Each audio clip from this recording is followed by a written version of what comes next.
الله الرحمن الرحيم الحمد لله رب العالمين والصلاة والسلام على سيد المرسلين وعلى آله وصحبه أجمعين أما بعد أعوذ بالله من الشيطان الرجيم بسم الله الرحمن الرحيم إن الصلاة تنهى عن الفحشاء والمنكر نوجوان اسلام نماز اتنی اہم ترین عبادت ہے کہ سیدنا حضرت آدم علیہ السلام سے لے کر جتنے انبیاء کرام اس دائرے پانی میں تشریف لائے ہر نبی کی شریعت میں نماز پڑھتی تھی اور اس نبی کے پیروکار اس پر عمل کرتے رہے. اسی طرح پورے امت محمدیہ صلی اللہ علیہ وسلم کی 5 وقت کی نماز ہر باری مسلمان مرد اور عورت پر فرض قرار دی گئی. حضرات گرامی قدر نماز کی خصوصیت اور اہمیت کا اندازہ اس سے بخوبی لگایا جا سکتا ہے کہ اسلام کے تمام احکام سرکار دو جہاں جناب محمد رسول اللہ صلی اللہ علیہ وسلم دنیا ہی میں دے دیے گئے. لیکن نماز ایک ایسا فریضہ تھا کہ اللہ رب العزت نے محمد صلی اللہ علیہ وسلم کو عرش رسول اللہ کا تحفہ عطا فرمایا. یہ عبادت ہے جسے انسان کو چھٹکارا نہیں, چاہے سفر میں ہو, حضر میں, گرم ہو یا باہر, مکان ہو یا پہاڑوں پر, سلطنت میں نظر میں ضبط ہو یا چمک ہو, تہواروں کے سائے میں, غم ہو یا خوشی میں, نبی ہو یا ولی, مفکر ہو یا مدبر, غرب دنیا کا کوئی مسلمان ہو, غریب و امیر, ذات و بات, حسن و نسب کا کوئی امتیاز نہیں, فرد یا قوم کی کوئی تخصیص نہیں, ہر ایک کو خانہ خدا میں ایک کے ساتھ سارے خدا ہے.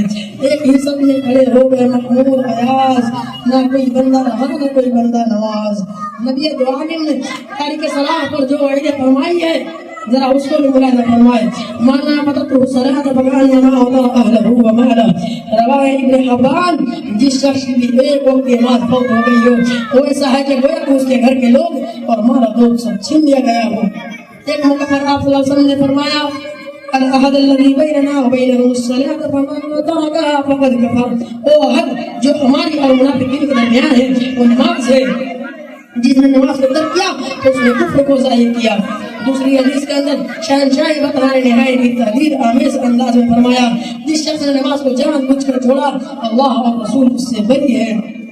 ایک جگہ آپ صلی اللہ علیہ وسلم نے فرمایا جو شخص نمازوں کی حفاظت کرتا ہے تو وہ نماز قیامت کے دن اس کے لیے روشنی ہوگی اور رحمت ہوگی, اس کی نجات کی شدید فکر ہوگی. اور جو شخص نمازوں کی حفاظت نہیں کرتا قیامت کے دن نہ اس کی نجات ہوگی اور نہ نجات کا سند اور نہ اس کے پاس کی روشنی ہوگی. وہ شخص اسی حالت میں قارون, فرعون, حامان, ابی بن خلف کے ساتھ جہنم میں داخل ہوگا.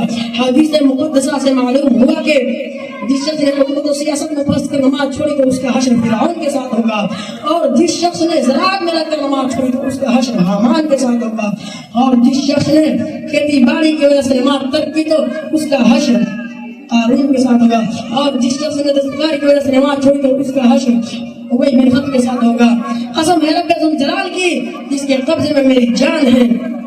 ہمارے اقوال بدل سکتے ہیں, ہمارے خیالات غلط ہو سکتے ہیں, لیکن جو رحمت للعالمین ہے, شفیع المعذبین ہے, راحت للعاشقین ہے, اس کا فرمان کبھی غلط نہیں ہو سکتا. مسلمانوں ذرا غور کرو کہ آج ہمیں ذلت اور رسوائی کیوں برداشت کرنی پڑتی ہے, سخت سے سخت اذیتیں اور تکالیف کیوں پہنچائی جاتی ہیں, ظلم و ستم کے پہاڑ کیوں توڑے جاتے ہیں, ہر طرف سے کوئی دبا رہا ہے, کوئی ستا رہا ہے. اس کی کیا وجہ ہے؟ کیا ہم نے کبھی اس پر غور کیا؟ ہرگز نہیں. حقیقت یہ ہے کہ اللہ رب العزت نے مسلمانوں کو جو دولت لفانی اور نظام زندگی عطا کیا تھا اس سے غفلت و سستی اور پست پشت ڈال دینے کی وجہ سے پوری انسانیت کو خطرناک سے خطرناک مناظر و مراحل سے دوچار ہونا پڑتا ہے.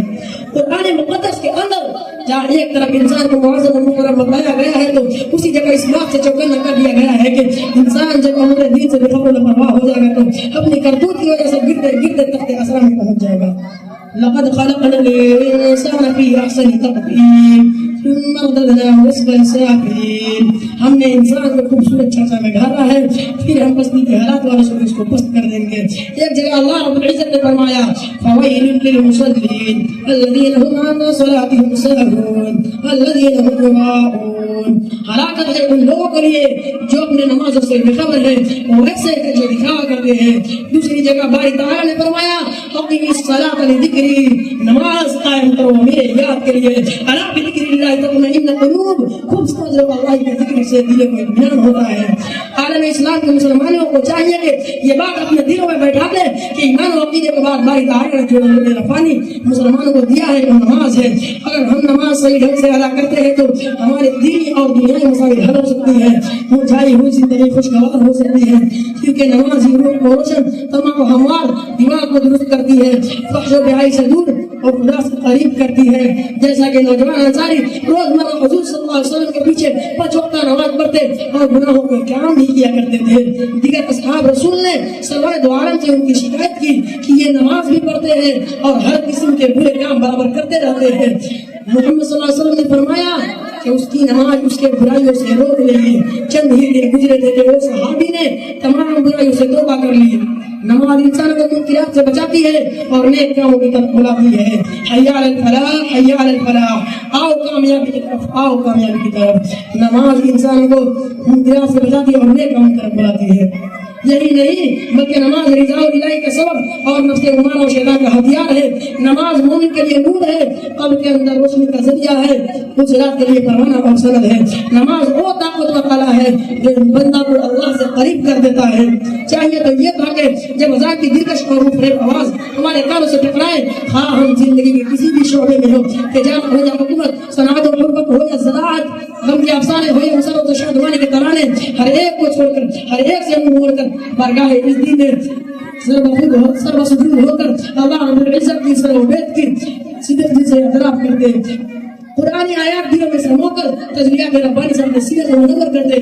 مگر آج مسلموں عوام کو خاص کی حالت بقول علامہ اقبال یہ ہے, رہ گئی رسم ادا محب بلانی نہ رہی, فلسفہ رہ گیا تلقین غزالی نہ رہی, مسجد مرشیا خواہ ہے کہ نمازی نہ رہے, یعنی وہ صاحب اوصاف حجازی نہ رہے. وما علينا إلا البلاغ.